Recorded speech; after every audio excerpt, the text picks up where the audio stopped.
Donc, troisième exercice. Plonger dans de l'eau pure un corps 100% immergé, c'est-à-dire 100% dans l'eau, subit une force verticale dirigée vers le haut de 0,735 Newton. Quelle sera la force d'Archimède exercée sur ce corps dans de l'eau salée, sachant que la masse volumique de l'eau pure est de 1000 kg par mètre cube, comme dit précédemment, et que la masse volumique de l'eau salée est égale à 1030 kg par mètre cube. Donc maintenant, qu'est-ce qu'on connaît? On connaît ici que le corps 100% immergé dans de l'eau pure subit une force, donc une poussée d'Archimède, qui est égale à 0,735 Newton. Donc on peut dire que poussée d'Archimède dans de l'eau pure, donc je vais mettre eau pure, est égale à 0,735, qui est égal, lui, à le volume de l'objet qu'on ne connaît pas, donc est égal au volume de l'objet qu'on va devoir trouver par la suite, fois 9,81, fois la masse volumique de l'eau pure qu'on nous donne, qui est égale à 1000. Donc maintenant, on connaît toutes nos valeurs sauf le volume de l'objet. Alors comment trouver le volume de l'objet? Comme on a fait précédemment, volume de l'objet sera donc égal volume de l'objet est égal à la poussée d'Archimède, donc 0,735 divisé par 9,81 divisé par la masse volumique de l'eau, donc divisé par 1000. Ça, c'est tout ce qu'on va dire précédemment, donc il n'y a rien de nouveau là-dessus. Donc 0,735 divisé par 9,81 divisé par 1000 est égal, à 7,49 fois 10 exposant moins 5. 7,49 fois 10 exposant moins 5. Voilà. Donc maintenant on connaît le volume de l'objet.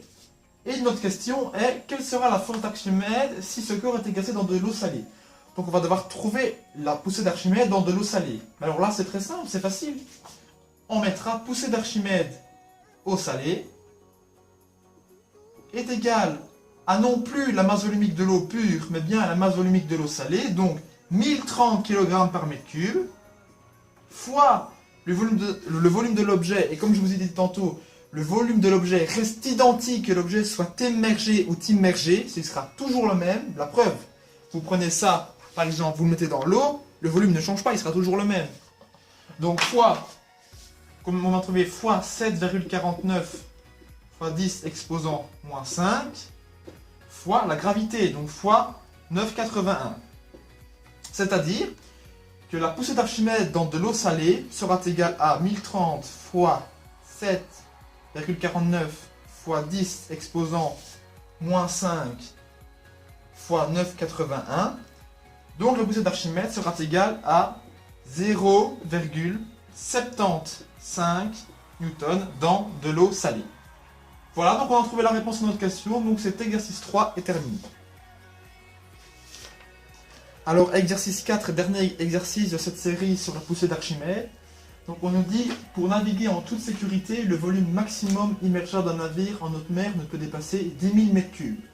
Si sa masse à vide est égale à 2000 tonnes, quel poids maximal peut-il emporter?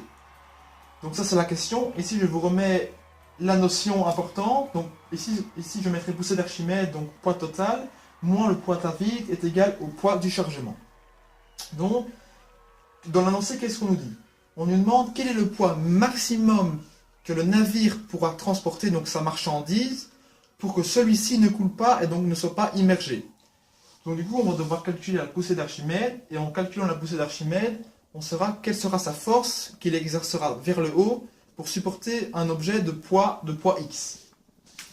Donc du coup, on va calculer directement la poussée d'Archimède, et donc pour calculer la poussée d'Archimède, on a besoin de la masse volumique de l'objet, donc d'ici du fluide, et donc dans l'eau salée, la masse volumique de l'eau salée c'est 1030, 1030 kg par mètre cube. Donc poussée d'Archimède sera donc égale à 1030 fois le volume. Et le volume, on le connaît, il est égal à maximum 10 000 m3, donc fois 10 000 fois la gravité 9,81. Ce qui nous fera Ce qui nous fera 101 43 000 newtons. Et cela correspond à la poussée d'Archimède, donc cela correspond au poids total que le navire pourra, le poids total que le navire pourra transporter comme marchandise.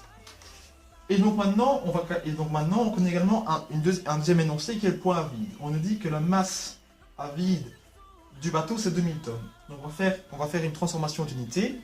Donc 2000 tonnes, donc c'est égal à 2 millions de kilos. Et ça, 2 millions de kilos, c'est égal, 3, 6, c'est égal à 19 620 000 newtons, qui est le poids à vide du bateau, donc sans marchandises. Et donc maintenant, on va pouvoir calculer le poids du chargement maximum que le bateau va pouvoir transporter, en connaissant la poussée d'Archimède et le poids à vide. Et donc on va pouvoir dire que le poids du chargement est égal au poids total, et donc le poids total ici est égal à la poussée d'Archimède, hein, parce que c'est cette valeur qui nous dit c'est cette valeur qui va correspondre au poids total. Donc du coup, on dira poids du chargement est égal à la poussée d'Archimède,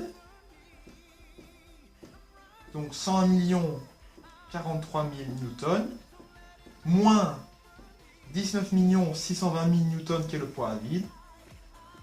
Donc le poids de chargement du bateau maximum sera égal à 81 423 000 newtons. Et cela va correspondre au poids maximum que le bateau va pouvoir transporter lors de son voyage pour que celui-ci ne coule pas. Et donc voilà, cet exercice 4 est terminé. Donc c'est ici que s'achèvent les exercices sur la notion de la poussée d'Archimède. J'espère qu'elle vous aura plu et d'ici là, je vous dis à plus tard pour une prochaine vidéo.